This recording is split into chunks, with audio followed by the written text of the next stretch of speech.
Hey y'all, welcome to my kitchen. I am Barbara with Gardener's Journey Homestead. I am in Tennessee in Zone 7B, and today we are making a very special recipe straight from the garden. So today I'm going to be making roasted salsa for the freezer using cherry tomatoes. I cannot wait, one, for it to get in my belly, and I cannot wait to show you so that you can do the same thing. So if you're brand new here, we live on about 75 plus acres of land. We have 3 main growing spaces, and y'all, we are in the summer harvest full time, meaning it is coming in. We are harvesting like twice a day. The abundance is great, and we are very grateful, but you know that it takes time and energy and effort to eat it, to preserve it, and to do all the things, right? And so one of the things that I've been doing today is trying to clear off some of my counters. And so one of the ways that I'm going to do that with my tomatoes is we're going to make salsa, and I'm excited to tell you about why I'm doing it this way and to share the recipe. And I say recipe hesitantly because I'm kind of just doing my own thing. So put your seatbelt on and follow along. Okay, so I'm gonna tell you what we're gonna do and all that, but first thing we need to do that I haven't done yet is get the garlic ready for the salsa. So I wanted to start with this step and bring you guys along because I've never showed this. This is the garlic that came from our garden. This is what it looks like after it has cured. And I wanted to show you that in case this is your first season that you've harvested your garlic and you're not sure what do I do, how do I do it and all that, because I didn't know either. So I had to look it up on YouTube. I'm like, okay, I got the garlic out of the ground.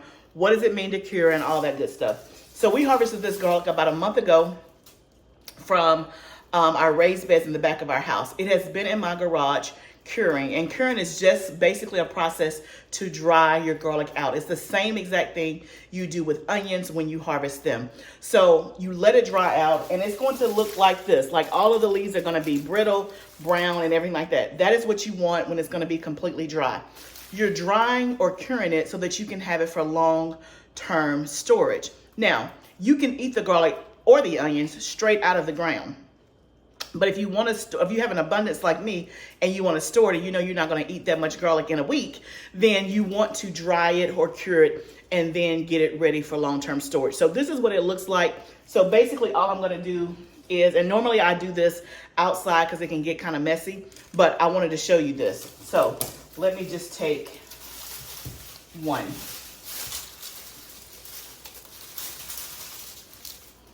You see that? And I am just going to snip it right about here. I'm still going to keep some of the neck on it. I'm trying to do it and still show you. Okay, so it looks like that. You don't want to get it too close because, again, you may get to the part that's open and won't be able to store as well. And so then this here, I'm going to clip some of this right here, so that it looks like that. And then I am going to peel this paper off as much as possible. It's almost like, what do you call it? You're gonna reveal the new. So take off like the old skin and stuff like that till you get to the white, is what I do.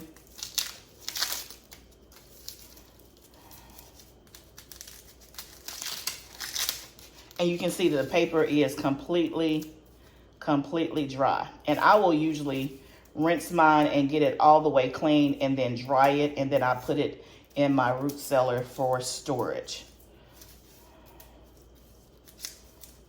You see how now it's quote unquote almost like the pure white that you see in the grocery store. This is a hard neck variety, so with hard neck, I don't think that you can braid it. I've never tried, but I think you can only braid garlic if it's soft neck, if I'm not mistaken. And I've never grown soft neck garlic. But basically, I'm just taking the paper off until you get to the part where it looks like a bulb of garlic. So it went from literally looking like this to looking like this, just like that. So I wanted to show you that in case you did not know. So what I have done before I turn on the camera is that I have I weighed the first batch of tomatoes. I have 5 pounds almost 5 pounds of cherry tomatoes.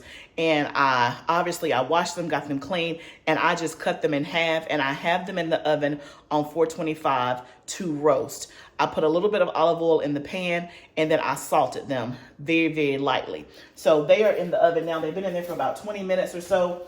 And what I'm trying to do is I want to get it charred and blistered, because the charring is going to give it extra flavor. So I'm going to let it go probably 10 more minutes. But while it's doing that, we're going to get the other veggies ready to go. I'm going to actually roast all the veggies that's going to go in here. So we have some garlic, and then we also have red onions, our candy onions, and jalapeno peppers, all from the garden. So this complete salsa is straight from my garden. It's going to be so good. I can't even wait. So let me finish getting this cleaned up, and then I'll bring you back and we'll get our veggies chopped to go in the oven as well. Okay, so before we start chopping our veggies, the tomatoes are kind of where I need them to be. So I'm actually gonna just put these directly into the food processor and just start letting them cool down, so to speak, before I actually turn it on.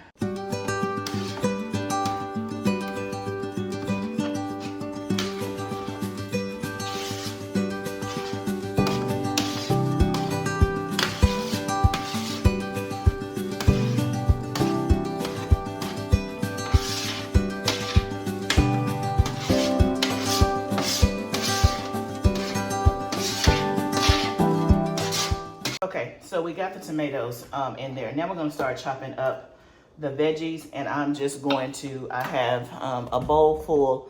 I have jalapenos that I'm just going to basically take the stems off and then just half them. I'm not gonna even chop them. I think I have 8. I don't know how many I need, because again, I'm doing kind of my own recipe. But what I did was I looked at a ton of recipes, and I got the general sense, you know, and I know what goes in salsa. And so we're gonna just play around with it.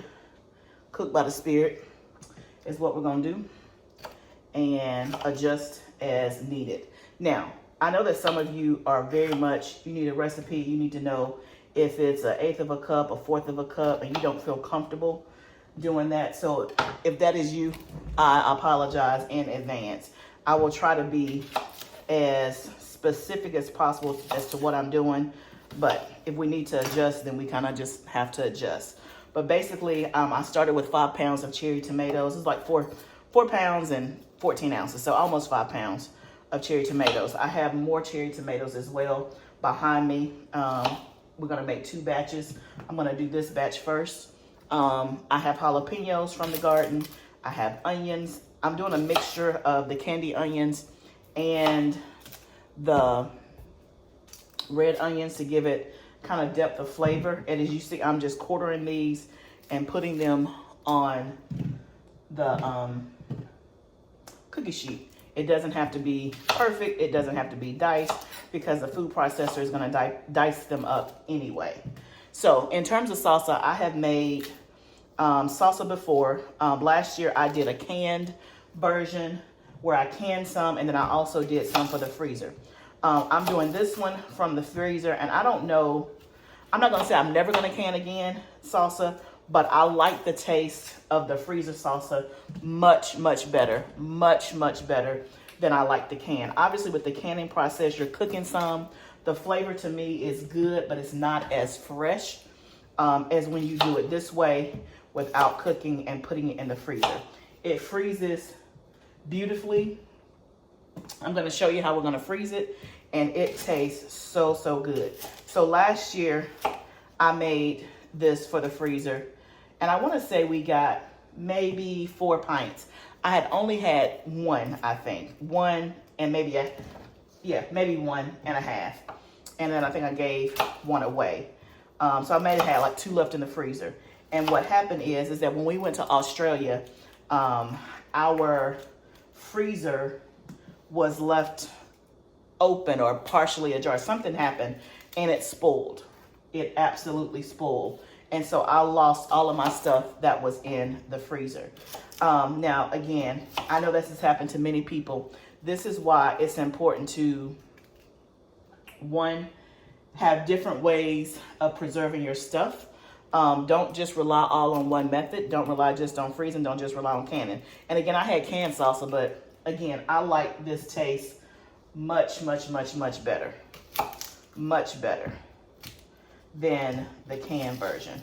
So I have been missing this since last summer, and I was so disappointed and was almost moved to tears because I lost my salsa when we had an issue with the freezer, because I had put work into it and it was so good.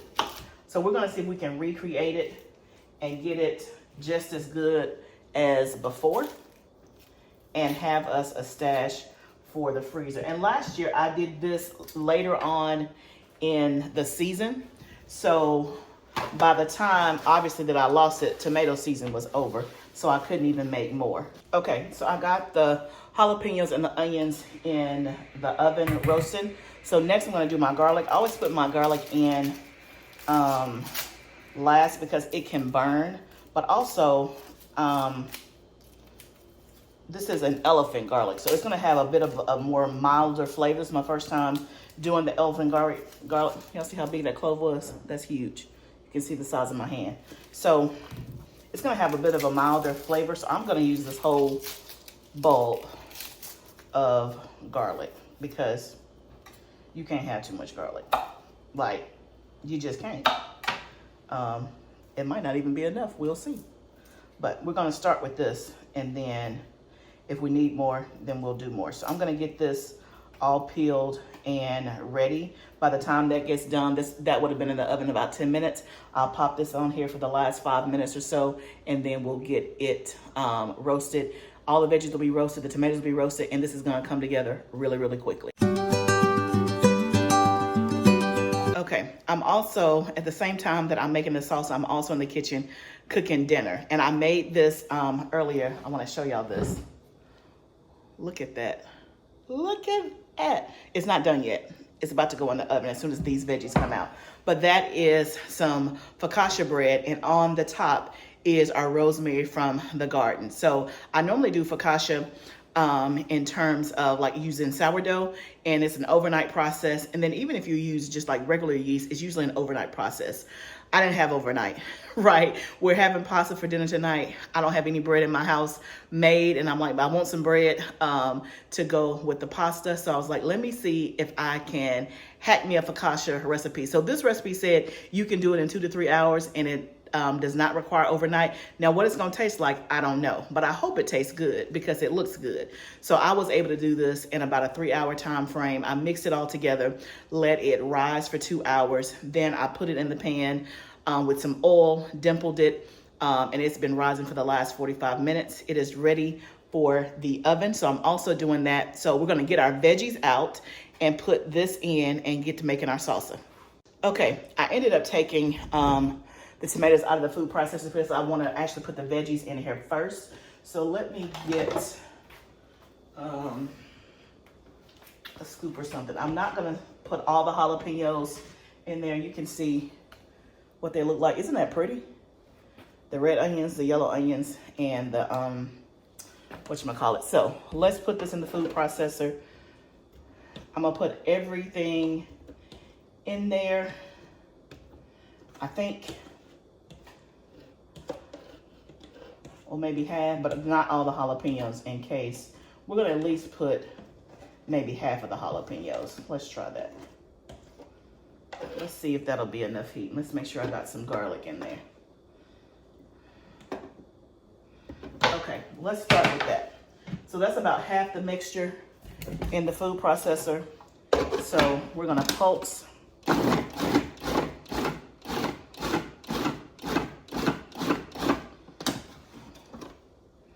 Okay.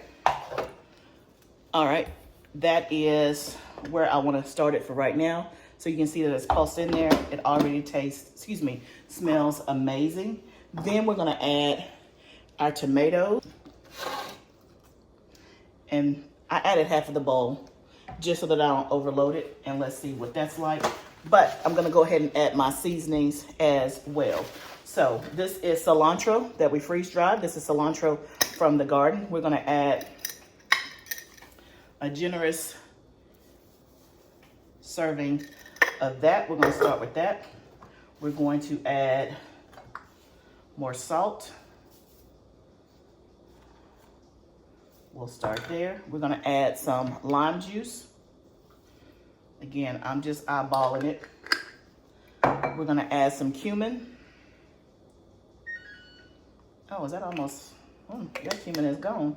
That's okay. I didn't put cumin in the last one. And then we're going to add some sugar as well, because I like for it to have a sweet to counterbalance the acidity of the tomatoes. Just gonna do like maybe 2 teaspoons for now. So let's start with that. Am I forgetting anything? I don't think so. So let's see what happens. And I'm just pulsing instead of blending. And again, you can make this as chunky or as less chunky as you want.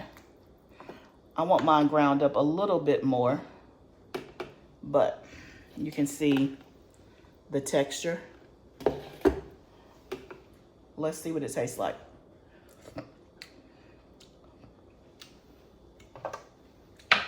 Okay, we ain't far off, y'all.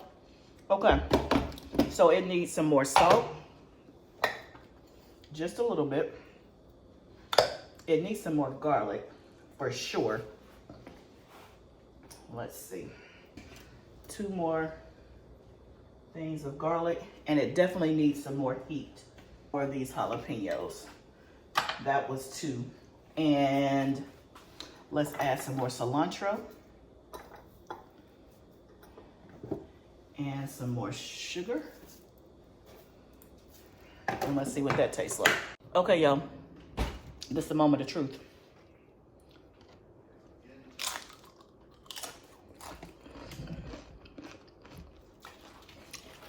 This is so good. Let me get me a plate.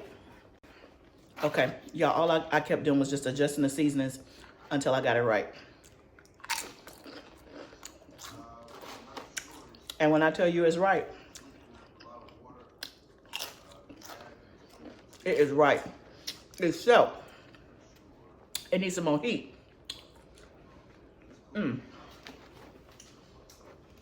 It needs some more heat. Let me see if I can find any more jalapenos. Okay, y'all, I found 5 jalapenos. Because earlier today, I processed 4 trays of jalapenos to put in the freeze dry. I left out 8 thinking that was gonna be enough, but that's not enough. I'm not gonna roast these. I'm just gonna throw these in here because we ain't got time. Let's do 2. See if that does it. I don't know. Oh no!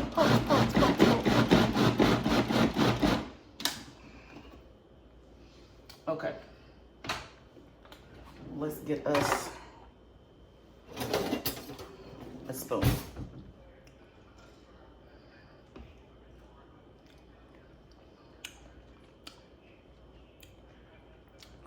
Oh yeah, that's that heat, baby. So good. Y'all, look at this. Look at this. So good. Okay, y'all, so we got the second batch of salsa done. So I have a bowl full, and then I have this amount right here in the process of cooking dinner. But y'all, before we draw this sauce up, this focaccia bread, okay, I already had a piece, but I saved this last little bite for you. First of all, do you see that crust? Did you hear that?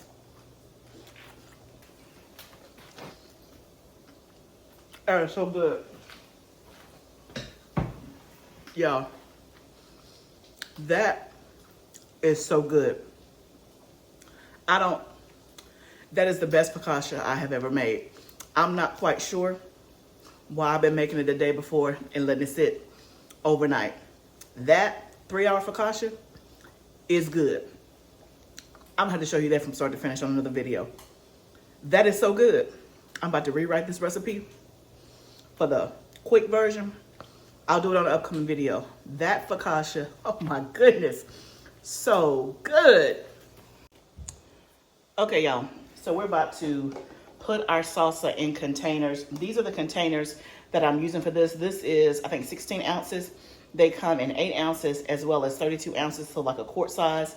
These are linked in my Amazon shop. These are the best containers for the freezer that I have found. The lid is like super, super secure. I have frozen a lot of stuff in here. It does not get freezer burn.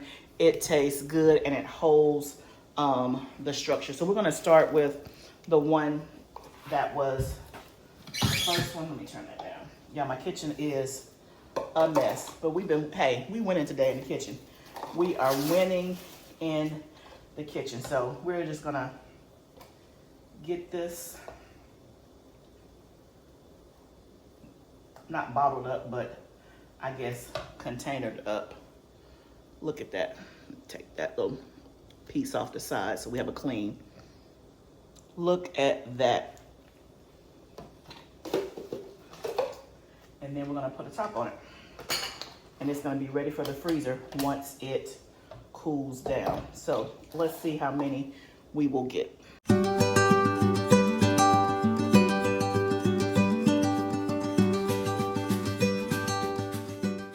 Okay, y'all.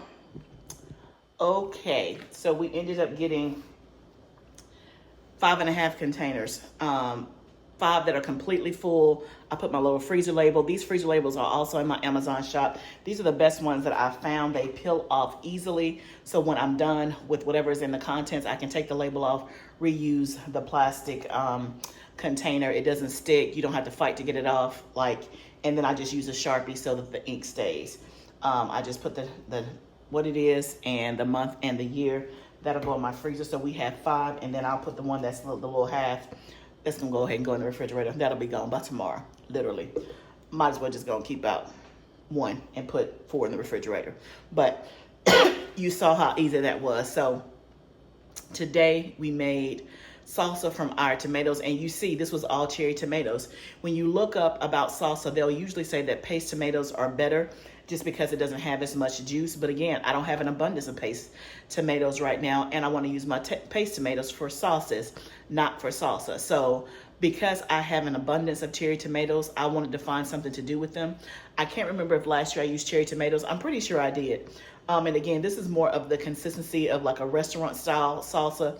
So it has a little bit of chunk, but it's not real. I don't like real chunky salsa. I like it to be more, what do you call it? Not liquefied, but less chunky, more restaurant style salsa that, you know, go on the chip and you like, and it's almost about to drip down, that kind of salsa. So that is what this is. So I encourage you, if you have an abundance of cherry tomatoes, use them in your salsa. Don't worry about what the internet says, that you got to have paste tomatoes or you got to have the grape tomatoes.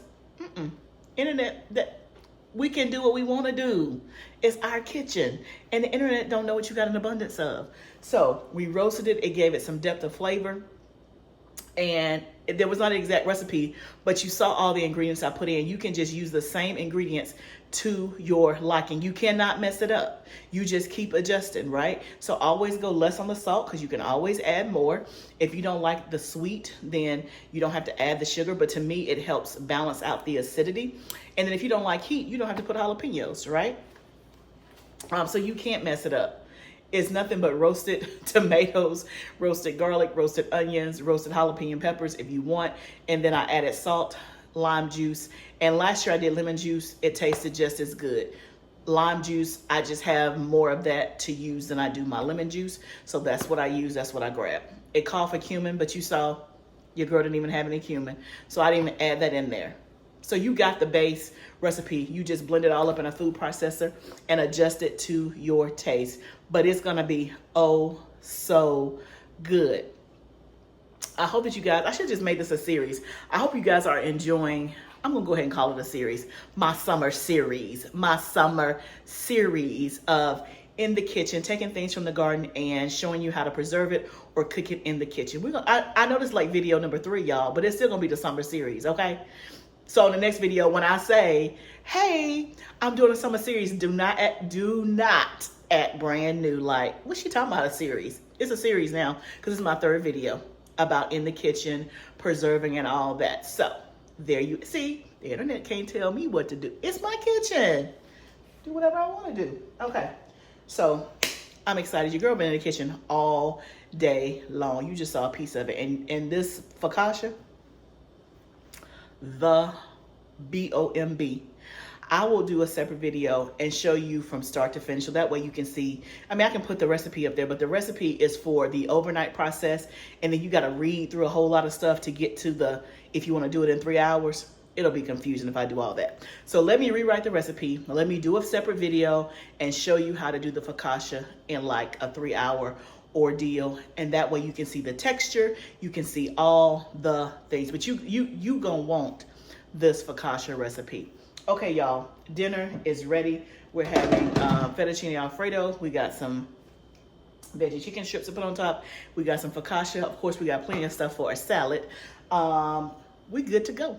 We are good to go. So thank you for joining me in my kitchen today. I hope that you were inspired to make some salsa with your tomatoes from your garden this summer. Just can you imagine like in November when it is chilly outside and you want some salsa and chips and you want the taste of summer? Y'all, this is what we're working for. We want to have the taste of summer all year long, and this is one way to do it. This is just a first installment. Y'all, how many more cherry tomatoes will I have between now and the end of the season? Tons. I already got another 5 pounds washed up that we didn't do. So I'll be making more salsa all year long. I will be giving some of this away, and I'll be stocking my freezer with this salsa. So if you have not subscribed to my channel, I would love for you to subscribe to my channel and be a part of this community. And you ain't gonna want to miss the series either, because this is a bona fide series, okay? You're not gonna want to miss the series. So subscribe to my channel. Remember, gardening is a journey. This is part of it. Let's grow together. I'll see you next time, friend.